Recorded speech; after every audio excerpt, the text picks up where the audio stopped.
Kali ini kita membahas tentang pengetahuan perihal bambu yang mempunyai kekuatan gaib. Nah, mungkin bambu-bambu ini nanti bisa pemirsa jadikan barang-barang antik untuk dikoleksi. Atau mungkin itu bisa menjadi solusi alternatif bagi masalah yang Anda hadapi.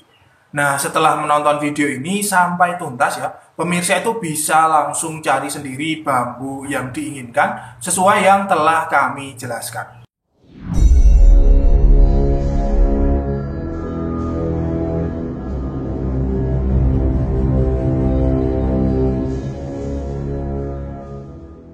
Assalamualaikum warahmatullahi wabarakatuh. Hamdan wa syukranillah. Selamat datang, selamat berjumpa kembali para pemirsa sekalian di channel Spiritual 21 Investigasi Supranatural Tanpa Batas. Bambu itu merupakan salah satu tanaman yang sering kita temui di sekitar kita, terutama yang tinggal di desa-desa.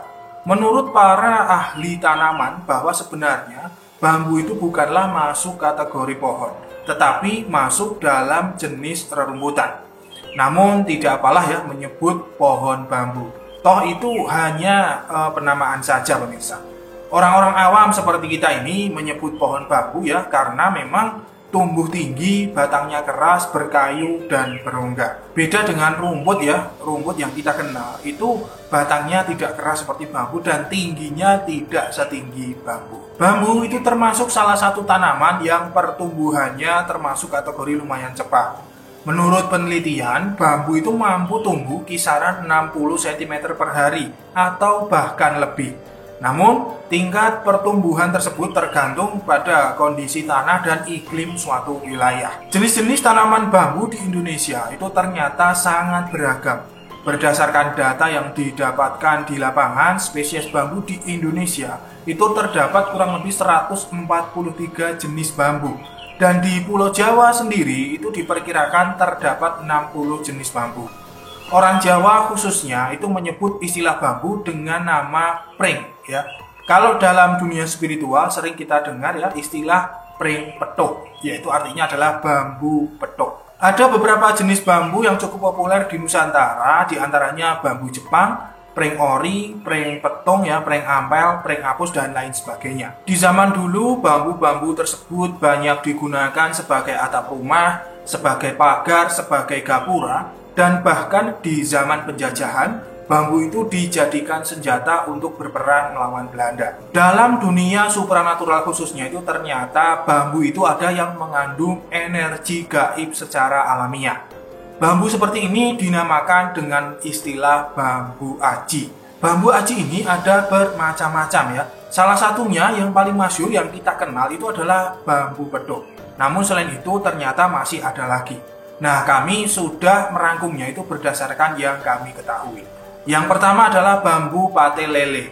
Bambu ini memiliki bentuk serupa dengan ikan lele. Kedua cabangnya itu berada pada satu ruas sehingga tampak seperti patil lele dewasa. Khasiat yang terkandung dalam bambu patil lele itu yaitu jika bambu ini ditaruh ataupun ditanam di rumah ya, maka menjadi pelindung dari pengaruh guna-guna ataupun serangan-serangan gaib. Bambu ini juga sering dijadikan sebagai jimat itu oleh orang-orang penting karena bisa memproteksi diri. Yang kedua adalah bambu gading. Sesuai dengan namanya, bambu ini berwarna seperti gading gajah yaitu kuning keemasan. Pada permukaan luarnya itu sedikit atau bahkan tidak ada yang namanya lugut. Lugut itu adalah seperti duri yang lembut berwarna hitam dan bisa membuat kulit kita itu gatal. Biasanya hal ini terdapat di bambu-bambu pada umumnya pemirsa. Bambu gading itu memiliki peranan penting dalam sejarah kemerdekaan Indonesia. Di zaman itu, bambu gading itu berfungsi untuk menambah kekuatan seseorang dari serangan senjata tajam. Selain itu, bambu gading itu mampu menangkal ilmu hitam dan juga bisa untuk menebas ataupun melunturkan orang-orang yang memiliki ilmu kebal. Bambu gading ini memiliki sejarah yang cukup panjang karena sudah sejak zaman dulu bambu ini ditanam di halaman rumah untuk penangkal energi-energi negatif yang disinyalir itu bisa masuk ke dalam lingkungan rumah tersebut. Yang ketiga, bambu buntet. Umumnya, bambu itu memiliki rongga di antara ruas-ruasnya, kecuali pada bagian yang mendekati akar. Namun pada bambu buntet itu tidak ada rongga di antara ruas-ruas tersebut pemirsa. Buntet itu adalah istilah bahasa Jawa yang artinya padat tidak berongga.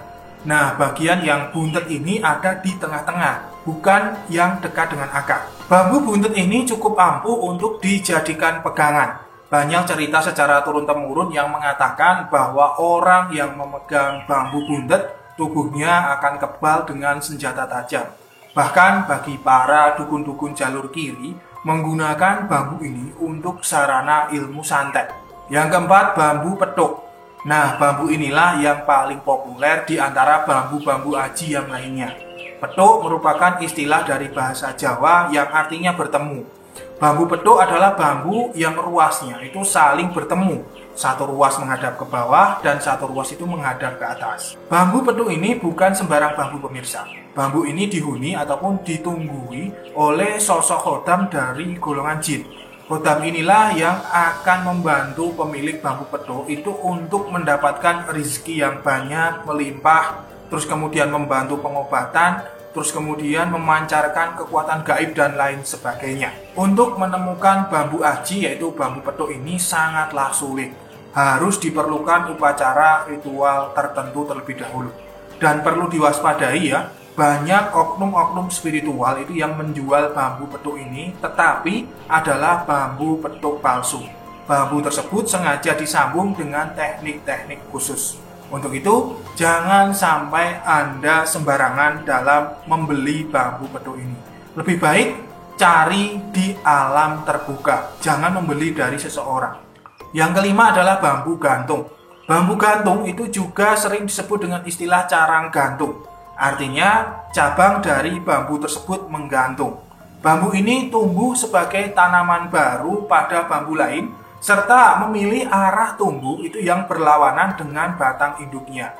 Dengan arah tumbuh yang berlawanan, maka arah ruasnya pun juga berlawanan. Daun bambu ini biasanya itu berwarna lebih layu daripada daun batang utama, serta memiliki permukaan daun yang lebih kasar. Khasiat bambu gantung ini adalah bisa untuk membantu proses kelahiran, kemudian untuk ilmu puter giling ya, dan bahkan bagi dukun aliran hitam bisa dimanfaatkan untuk ritual nyantet. Dan perlu diketahui untuk mencari bambu gantung ini tidaklah mudah, karena keberadaan bambu ini akan menampakkan diri manakala mencari tuannya.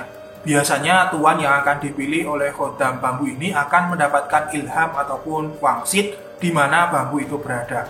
Nah, untuk itu diperlukan ya yang namanya ritual-ritual khusus untuk mencari bambu ini. Yang keenam adalah bambu Ngrogosukmo. Bambu Ngrogosukmo itu terlihat seperti gambar ini ya, yaitu ranting yang keluar dari ruas itu terlihat masuk ke batang bambu. Khasiat bambu Ngrogosukmo ini adalah untuk meningkatkan kewibawaan, menguatkan batin seseorang sehingga lebih mudah mendapatkan wangsit ya. Dan selain itu bisa membuat pikiran itu bisa menjadi lebih fokus. Kemudian yang ketujuh, bambu bolong kumbang. Bambu bolong kumbang itu adalah bambu yang memiliki dua lubang. Kedua lubang tersebut berada dalam satu garis lurus, sehingga bisa digunakan untuk melihat objek di depan bambu tersebut. Lubang di dalam bambu itu bukan dibuat secara sengaja ya, tetapi memang melalui proses alamiah. Bambu bolong kumbang ini mempunyai beberapa khasiat. Yang pertama, untuk melihat kekuatan gaib ataupun aura yang dimiliki seseorang, yaitu dengan cara meneropong menggunakan bambu ini. Kemudian yang kedua, bisa untuk melihat keberadaan makhluk halus ataupun jin. Yang ketiga, bisa untuk melihat nomor togel pemirsa. Orang yang mempunyai kunci gaib bambu ini bahkan itu bisa menggunakannya untuk penerawangan melihat sesuatu yang jauh. Dan perlu diketahui bahwa jika bambu ini digunakan untuk ritual kejahatan, maka kekuatannya itu akan segera hilang. Nah, itulah mengenai bambu aji yang kami ketahui. Mungkin di antara pemirsa itu ada yang punya salah satu bambu aji tersebut. Silahkan bagikan pengalamannya di kolom komentar di bawah. Insya Allah itu akan sangat bermanfaat bagi kita semua. Dan bagi yang ingin mencari salah satu dari bambu-bambu aji tersebut, saya sarankan hati-hati. jangan lupa untuk meminta izin kepada penghuni pekarangan tersebut, karena hal ini resikonya itu cukup besar pemirsa, di mana bambu-bambu tersebut memiliki khotam-khotam yang tidak sembarangan orang itu bisa memilikinya. Saya Fatirul Alam undur diri. Subhanakallahumma wa bihamdika asyhadu an la ilaha illa anta astaghfiruka wa atubu ilaik. Alhamdulillahirabbil alamin. Wassalamualaikum warahmatullahi wabarakatuh. Akan selalu ada misteri di dunia ini. Salam spiritual.